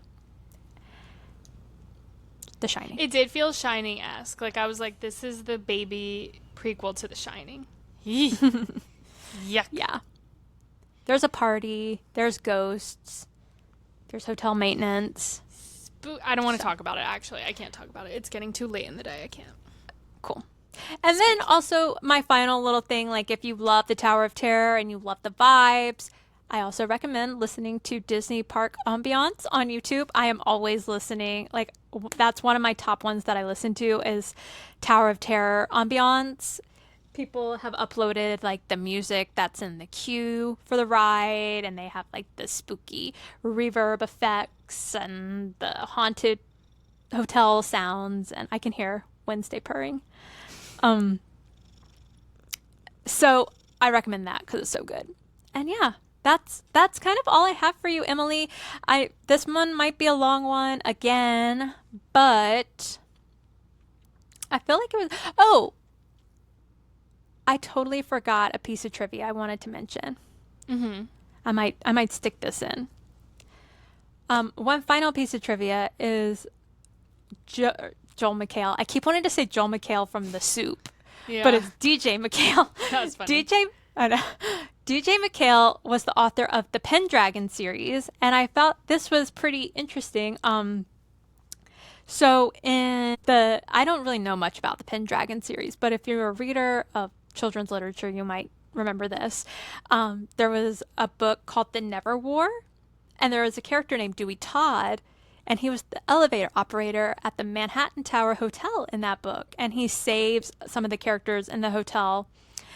And it was in his story, it was later discovered that the character of Dewey went to work for his father's new hotel in Hollywood, California. So DJ McHale wrote his character from this movie into his books. So that's also a fun Easter egg. That's so good. DJ McHale did his big one with this because He it did is big good. one. It is good. I- Yeah, the movie holds up. That's the moral of the story. McHale proud of his work? Like he was proud of I this. feel like the article I read, he was like, this is like, I'm proud of this movie. And I'm like, you should be. I like it. And I feel like it's a good movie for the ride. You know, It's a good movie for the ride. Also, having watched Xenon, this is like a better movie than Xenon. This is like an adult will like this movie. Like the plot is there enough. Like I think I said adults would like Xenon, which I stand by, but like this is a better movie than Xenon. There's more plot. I think, well, they're different to me. I feel like they're probably like on the same level. But this was made for ABC. Like this was like the channel that people aren't going to skip over because they think it's for kids. Mm-hmm. So like your grandparent or your uncle or whatever would be scrolling and be like, or scrolling, be clicking through the channels and would be like, oh, let's see what movie they're playing on ABC tonight. Yeah. That's Whereas they wouldn't do it on the Disney Channel. I like it. I think it's good. I thought it was good. I think it's got enough twists and turns to keep anyone interested. And then I have like a special interest in Hollywood in the 20s and 30s and paranormal stuff. So this is right up my alley. Yeah. I again don't like spooky, so that's tough for me, but I liked this. Yeah. So yeah, I hope you enjoyed. Tower of Terror did its big one this week. We were so excited to revisit this movie, and at Disney, please add it to Disney Plus. And Oh my God, I have a side note. Yeah. So we rode the Tower of Terror this past week. And one, it was so fucking fun because I love that ride. Because like I said, I have a special interest in the 30s Hollywood. So just even walking up to the ride and hearing like Vera Lynn music playing and stuff, I'm like, I love it here. What kind of music? What is that? Vera Lynn. She's like, we'll meet again, don't know where. Spooky. She's a singer from that time period. I must have had a past life in that time period because it is like so compelling to me. But anyways, we rode the ride. It was iconic. You can see a lot of like memorabilia recreations from the Twilight Zone. So fun. Would recommend. Anyways, we were filming content for our Instagram and social media platforms. And like we filmed like some of the exterior shots. We probably did just as well as the director, you know, just like filming in line, probably doing the exact same thing that we were doing. And then Emily tried to film some excellent quality video of us riding the ride in the pitch dark. Yeah, like it was like the only time you've ever ridden it where they like don't go to the window part multiple times. They like barely went once. Yeah. And then they were like, our video sucked. Because they usually go a few times, but we did not. And I was struggling to hold my phone and everything. So it was like very frustrating that we didn't even get like any clip, basically. And then they do a clip for PhotoPass now, like where they film you on the ride so you can get a video clip. But ours did not turn out because Emily has her phone up and the shadow is blocking our faces. So it's just like We can't win. And then like there was like kids in the front doing 6-7. So it was just like a disaster. I didn't even notice that. I was like, what are they doing? Whatever. And then we went into the gift shop and decided to film this kookity dookity, like makes 0 sense TikTok. So shout out to that. Make sure you go and like and follow us from that video because it's so good. But it's Emily trying on all the paraphernalia that they offer in the gift shop. We filmed the video. It's iconic, whatever. And then we were walking out and Emily is like, do you have my phone? I was like, no. She was like, Maggie, are you being silly right now? And I was like, no, I don't have your phone. And I was like having to like physically touch all my pockets to be like, I haven't stolen your phone. We lost Emily's phone in the Twilight Zone and we were freaking out. I'm picking up everything in the store. Emily's screaming at me, find my phone, find my phone. And then I was like, Emily, I'm trying. I don't know where it's at. And then she was like, why aren't you doing it? I was like, Emily, I'm doing it. Pull up your phone. And then I realized she had been saying, find my friends. Do find my phone or find my friends. And I was like, oh, okay. I was thinking she was just like, Maggie, be a big sister and fucking figure this out for me. Because she does that. And I'm just like, I'm doing my best here. We do find my friends. And we can see that the phone is in the Tower of Terror. It's not moving through the park. Because I was like, oh my God, if I start seeing this, like walking over towards freaking Rock and Roller Coaster, like what am I going to do? Like, am I going to have to go up to everyone and be like, give me my phone. Give me my phone. You got my phone? Yeah. I was like, oh my God. And then a cast member came up and was like, is this your phone? And I was and like, it was like, yeah. And they were like, okay, just like unlock it for us so we can see that it's your phone. And then Emily unlocked it and all was well. It was scary there for a second though. Like, it was scary for a second. I lost my phone in the Twilight Zone, but shout out to them for bringing me my phone. But yeah, go look at our TikTok because it's top quality, top notch. Top quality. Not only does it fully make sense, but there's also a last end clip of me and it's excellent quality. Like perfect. Perfectly clear, makes total sense. It's art. It's our big one, truly. It is. So go check it out. So yeah, I wanted to tell that story. On that note, Maggie, are you excited to hear what next week's pick is? I totally forgot that you get to announce next week's movie. So I really struggled with this one because there's something I want to do because it's my favorite July 4th movie. But I know you hate this movie so much that we're not going to do it. So I wanted to do something borrowed because I will be watching it for 4th of July. But we could have done it, but I'm glad we're not. I'm not going to make you do it because I want to wait until we've done enough episodes that I know you'll respect Something Borrowed. Okay. Because I know you don't like that movie. And I don't want you to yuck my yum right now because I will be watching it for the 4th of July, as I always do. Putting Something Borrowed to the side, I went with a similar film that I also feel is very summery, has the New York vibes, and is back to our core rom-com passion. So for next week, we are covering Bride Wars. Ooh, that'll be fun. I like that movie. Yeah, we love that movie. Lots to dig into there. An iconic rom-com, kind of right at the end of what we've been called, like, kind of we were looking at this with Confessions, the, like, last of the great rom-com era, which I think is debatable now that we have some fun movies coming out. Anyway, next week, Bride Wars, starring Anne Hathaway and Kate Hudson. Yay! Yay! I'm excited. I think that'll be good. I guess we're just going to move away from the spooky for a while. We'll bring it back to you in October. Yeah, we have. I have some rom-coms. I have some rom-coms cooking for mine. Okay. So this was fun. Well, on that note, we will see you guys next week to talk about Bride Wars. And in the meantime, follow along on Instagram at My Sister's Favorite Movie. Follow us on TikTok at My Sister's Favorite Movie. Like and subscribe on YouTube.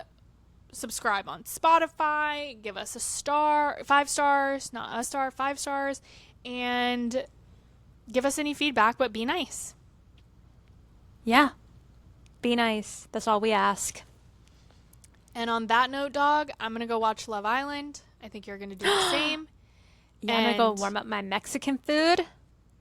Watch Love Island. It's a good night to have a good night. It's a good night to have a good night. And on that note, Okay. love you. Love and you we'll chat with you guys next week. too. Okay. Good night. Bye. Bye, guys. Bye.